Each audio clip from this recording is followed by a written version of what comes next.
Member for Fredericton-South and Leader of his Party. Merci, Monsieur le Président.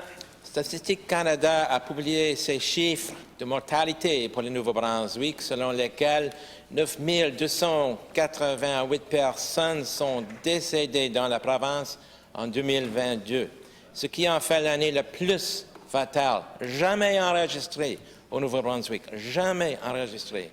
La chaîne CBC a interviewé Haley Jones, 32 ans, qui lutte contre les problèmes cardiaques qu'elle a développés après avoir contacté le COVID-19.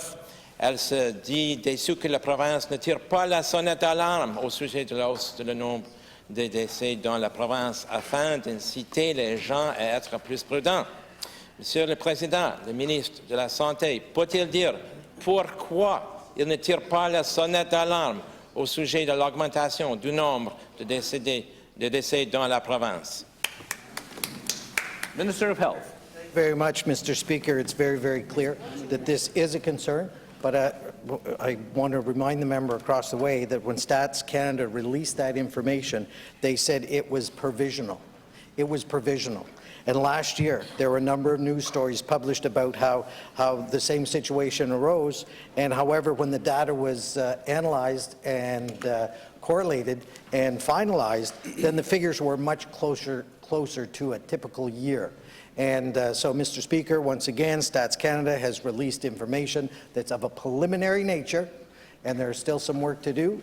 And again, we always look at that closely. Public Health is always in touch with the RHAs and Vital Stats, and if there is an anomaly, they would certainly act on that and inform the public if there was indeed something to be overly concerned about. But again, I remind the member opposite, preliminary figures, similar to a story last year. I'm glad to see he's recycling. Member for Fredericton-South and Leader of his Party. Thank you, Mr. Speaker. Well, I'm assuming that the minister has corrected the problem that occurred in the previous year in delivering the data to Stats Canada so that no longer is an issue. Mr. Speaker, researchers have documented that COVID causes vascular damage in some infected people.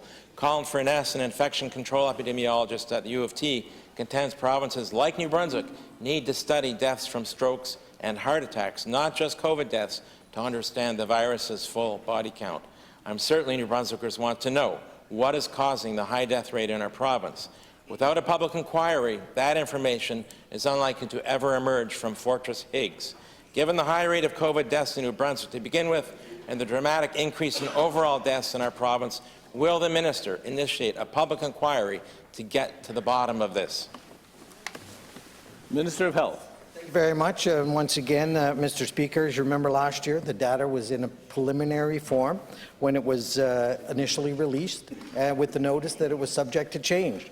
Once those changes occurred and analyzing was done, the significant difference was much different than the preliminary data. So I would remind the public and the member across the way that Public Health does say further analysis is needed once the New Brunswick 2022 data is complete with Stats Canada, and there'll be a reckoning and a consolidation there. But the department and the Department of Public Health is always monitoring data from the regional health authorities and from other parts of the provincial healthcare system for any unusual trends or anomaly. And again, Mr. Speaker, I know the member across the way is concerned, as we are, but these are preliminary figures. More work needs to be done, and that work is being done. Thank you. Chef de l'opposition officielle.